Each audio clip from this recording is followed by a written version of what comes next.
Ladies and gentlemen, there will come a moment, maybe tomorrow, maybe years from now, when the one who broke you comes back. You'll hear their name again. Their message will pop up on your screen. Maybe it's a knock at your door or a sudden run-in that leaves your heart pounding.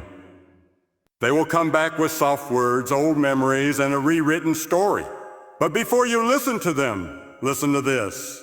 They come back not always because they've changed, but sometimes because they noticed you have. Pain has a way of purifying. It's in the breaking that you became more than what you were. They didn't expect you to grow. They didn't expect you to rise. But you did. And now that you've risen, they feel the absence of the person they once took for granted. But here's the truth. Not everyone who returns deserves access to the healed version of you. We love the idea of closure.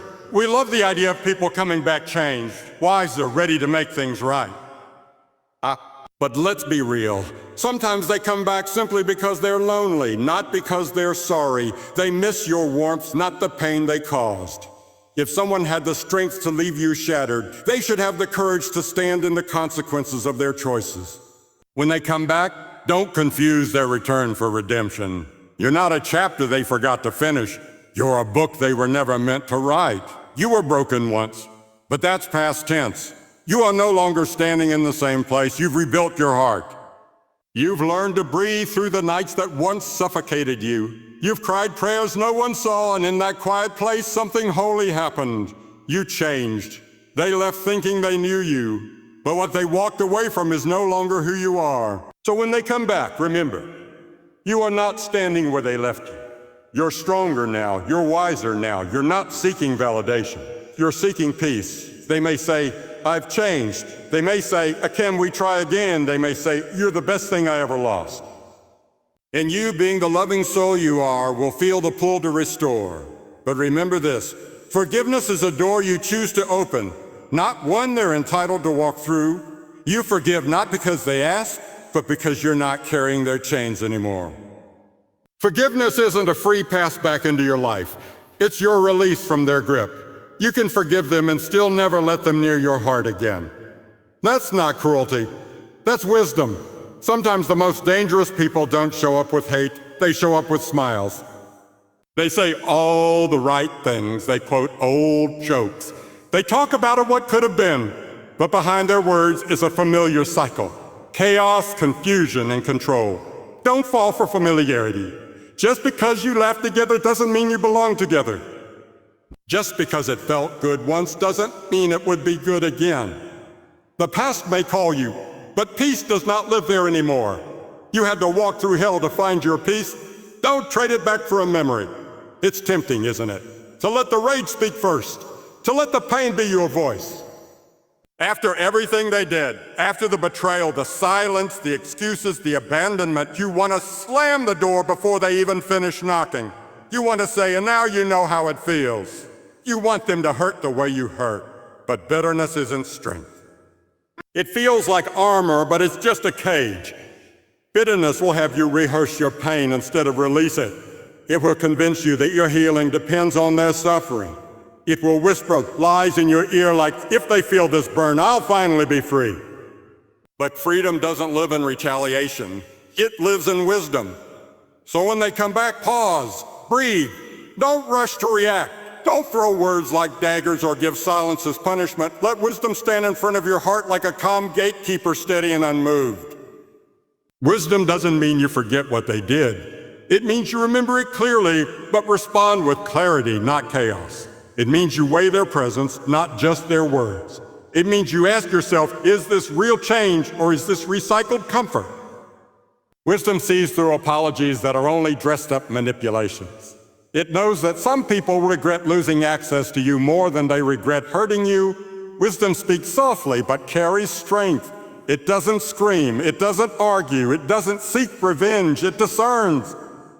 Letting wisdom answer the door is not weakness. It's spiritual maturity. It's knowing you don't owe anyone access to your healed space just because they finally recognized your worth. It's standing in your peace and refusing to be baited back into old patterns. There was a time, maybe not long ago, when your heart would have leapt at the sound of their return. when you would have dropped your boundaries, quieted your questions, and welcomed them like they never left. But now, you've grown, you've changed. You've seen what self-betrayal costs, and you won't pay that price again just to feel wanted. Wisdom knows your worth doesn't rise or fall on someone's ability to see it. It isn't flattered by someone who returns out of guilt, boredom, or nostalgia. Wisdom holds the door open only when respect is on the other side. So when they come back, when they reach out with words dipped in sweetness, when they say they miss you, when they promise they're different, so remind you, but let your wisdom respond, not your wounds, not your loneliness, not the part of you that wants to be chosen. Let the healed part of you speak. Let wisdom answer the door, and let it decide what stays outside.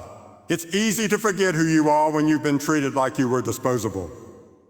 When someone walks away from you, leaves you in pieces, and only returns when it's convenient for them, they may try to paint their return as a romantic gesture, as if you were the prize they suddenly remembered, as if your worth only mattered after they lost it. But don't be fooled by their timing. You are not their second chance. You're not a backup plan. You are not an afterthought they finally decided to prioritize when life got lonely or uncertain. You are not a placeholder for someone else's indecision. You are not the story they left half written. You are the author of your own healing. You did the work. You picked up the shattered pieces. You endured the nights no one saw, cried the tears that no one comforted, whispered prayers from the floor when your strength was gone. Then you got back up. Not because they came back, but because you chose to rise. They didn't pull you out of that dark place. You clawed your way out, day by day, breath by breath. You found yourself again. You found God in the silence, hope in the hurt, and power in the process. That's not their doing. That's your redemption. That's your miracle.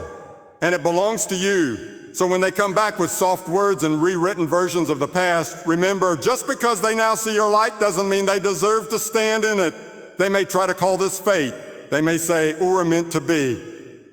They may want to step back into your life like no time passed, like no damage was done, like your journey was just a pause button waiting on their return. But you know better. You lived through the part of the story they didn't witness. You went through the chapters where you doubted your worth, where you questioned if love was real, where you almost gave up on yourself. And in those moments, no one showed up to save you. You saved yourself. You are not their do-over. You are not a fix for their guilt or a remedy for their regrets. You are not here to fulfill a role they left vacant. You're not a chapter they skipped. You are the whole book they never took the time to read. This is your story, one of survival, one of grace, one of power that came not from being chosen by someone else, but by choosing yourself. You didn't need their return to find your worth. You discovered it in the silence. You built it in the wreckage. You became your own rescue. You wrote your own beginning again. There are moments in life when the pain is so sharp, so sudden it feels like your story has ended. Betrayal, rejection, loss, those deep cuts that come not from strangers, but from those you trusted most. And in those moments, you may have wondered if any good could ever come from it. You may have asked, why did this happen to me? Or what did I do to deserve this? But time, when touched by grace, reveals a strange and powerful truth. What was meant to destroy you was never greater than what was destined to build you. They thought they could break you. Life thought it could bury you. But what they didn't know, what even you didn't know at the time, was that heaven had already written a different ending. You see, the hurt was real. The intention behind it may have been cruel, selfish, or careless. But even in that, something holy was taking shape. Every tear that fell wasn't wasted. Every sleepless night was not unseen. Every moment you thought was the end was only a turning point, a setup, not a setback. Because when people walk away, when they throw stones, when they try to tear down what they don't understand, they often believe it's over for you. But heaven sees differently. Heaven sees the beginning in your breaking. It sees strength where others see weakness. It sees purpose in your pain. You didn't just survive the harm, you were transformed through it. That heartbreak didn't just wound you, it humbled you. It taught you what love is not. It taught you to see through lies disguised as loyalty. And in that space of loss, you gained wisdom, discernment, and a clarity you never had before. That rejection didn't disqualify you. It rerouted you. It closed a door that wasn't meant for you. It shut down a future that would have taken more than it gave. And through it, you found a path that aligned not with someone else's agenda, but with your calling. That failure, that collapse, that moment you thought was your undoing, it was the fire that forged your faith. The ashes became the foundation. The breaking became the blessing. You became someone new, not in spite of the pain, but because of it. Others meant it for harm, maybe intentionally, maybe blindly, maybe out of their own brokenness, but heaven saw it coming, and heaven was already working behind the scenes, redirecting, redeeming, restoring. Because divine hands can take even the most bitter seed and grow something beautiful. What was planted in sorrow will rise in strength. What was thrown at you to crush, you will become part of the testimony that lifts you. What they used to try to silence you only deepened your voice. What was sent to cripple you only made you kneel so you could rise differently. Stronger, wiser, anchored in something deeper than pain. They may never say they're sorry. They may never truly acknowledge the depth of the pain they caused. They may go on as if nothing happened while you're left sorting through the wreckage. And for a while, it feels like holding on to the anger gives you control, like your resentment is the only thing protecting your heart from ever being broken again. But here's the truth. The longer you hold on to what they did, the more it holds on to you. Forgiveness doesn't mean you forget. It doesn't mean what they did was okay. It doesn't erase the betrayal, the lies, the abandonment, or the moments that broke you. Forgiveness is not about pretending the pain wasn't real. It's about deciding that the pain no longer has the power to rule your life. People often confuse forgiveness with weakness. They think that letting go means giving in, that turning the other cheek is the same as letting someone walk all over you. But forgiveness has nothing to do with letting someone hurt you again. It has everything to do with releasing yourself from the grip of what already happened. When you forgive, you are not saying, "I trust you again." You are saying, "I will no longer carry what you did." Unforgiveness is a chain. It wraps itself around your heart and weighs you down. You replay the moments, you rehearse the words, you refeel the wound over and over again. And with each replay, you stay stuck in a story that no longer serves you. But when you forgive, the chain breaks. You stop giving your energy to something that already took enough from you. Forgiveness is an act of strength. It's a conscious decision to walk away from the cycle of bitterness. It's choosing peace over pride. It's saying, "I choose healing over history." You may never get an apology. They may never show remorse, but that's not your burden to carry. What you have power over is your response. When you forgive, you take back your power. You no longer allow someone else's choices to dictate your emotions. You create space for your heart to breathe again. You make room for joy, for clarity, for relationships that don't feel like survival. Forgiveness is not about them. It's about you. It's about your freedom, your growth, your future. You don't forgive because they earned it. You forgive because you deserve to move forward. Because your peace is too valuable to be held hostage by someone else's mistake. Because your story is too beautiful to be defined by what someone did in one broken chapter. Life can be harsh. People can be cruel.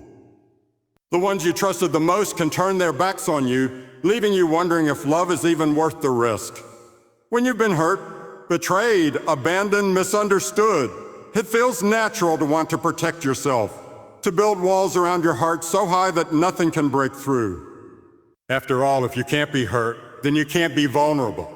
If you don't trust, then you won't be disappointed. But the problem with hardening your heart is that you close yourself off not only from the pain, but from the love, the joy, and the beauty that life still offers. Guarding your heart doesn't mean locking it away. It means protecting its purity, its kindness, and its openness, even in the face of betrayal. It's easy to let pain dictate how you view the world. It's easy to allow bitterness and resentment to creep in, turning your heart into a fortress. But the danger lies in thinking that the walls you built to protect yourself from pain will also keep you safe from the goodness and connection that you deserve. When you shut yourself off completely, you isolate your heart from the very things it needs to flourish compassion, understanding, and the ability to trust again. Guarding your heart means setting healthy boundaries. It's being wise enough to know that not everyone deserves access to the most vulnerable parts of you. It's about protecting your emotional well-being by knowing when to walk away from toxic relationships and when to say no to things that drain you. But guarding your heart also means not allowing your past experiences to turn you into someone you're not. Don't let past pain harden you into someone who is unable to love freely, trust openly, or forgive fully. There is a difference between protecting yourself and building walls that shut out the possibility of growth. When you harden your heart, you rob yourself of the opportunity to heal. You deny yourself the space to experience the beauty of new beginnings, fresh starts, and second chances. Yes, you must guard your heart against harm, but you must also let it remain soft enough to feel again. Let it be soft enough to hope, to dream, to trust that not everyone will hurt you the way others have. When you guard your heart, you don't allow the wounds of the past to become scars that define your future. Instead, you allow those wounds to become lessons, wisdom that teaches you to love wisely, to trust cautiously, but to never stop being open to the goodness that life can still bring. Guarding your heart means being discerning in who you allow close. But it also means remaining open to new possibilities, new relationships, and new experiences that could restore what was lost. So protect yourself, but never let the pain of yesterday turn your heart into a stone. Let it remain tender enough to heal, to grow, and to love again. Yes, guard your heart, not with bitterness, but with boundaries. Not with hate, but with wisdom. Not with silence, but with discernment. Don't let pain harden the part of you that still believes in love. Yes, they broke you, but they don't get to break you twice. You are still allowed to trust again. You are still allowed to love again. You are still allowed to open your heart to people who value it. Let what they did teach you, not define you. You were made to love with depth. Just do it with eyes open and a spirit rooted in truth. Because true love, real, patient, kind love doesn't need to be chased or begged for. It stays. It builds. You listen, not just to their words, but to their actions. You measure not just their apology, but their growth. You ask, is this love or is this loneliness speaking? And then you choose, not from the wounds of your past, but from the wisdom you gained. You are not obligated to go back to what broke you just because it knocks again. Sometimes closure comes not from reopening the door, but from having the strength to leave it closed. If no one's told you lately, let me say it now. You are not the heartbreak. You are not the betrayal. You are not the mistake someone made. You are the healing. You are the comeback. You are the living proof that God turns pain into power. So when they come back after breaking you, remember who you've become. And if you let them back in, do it from a place of wisdom, not weakness. And if you don't, walk away with your head high, because you've already won.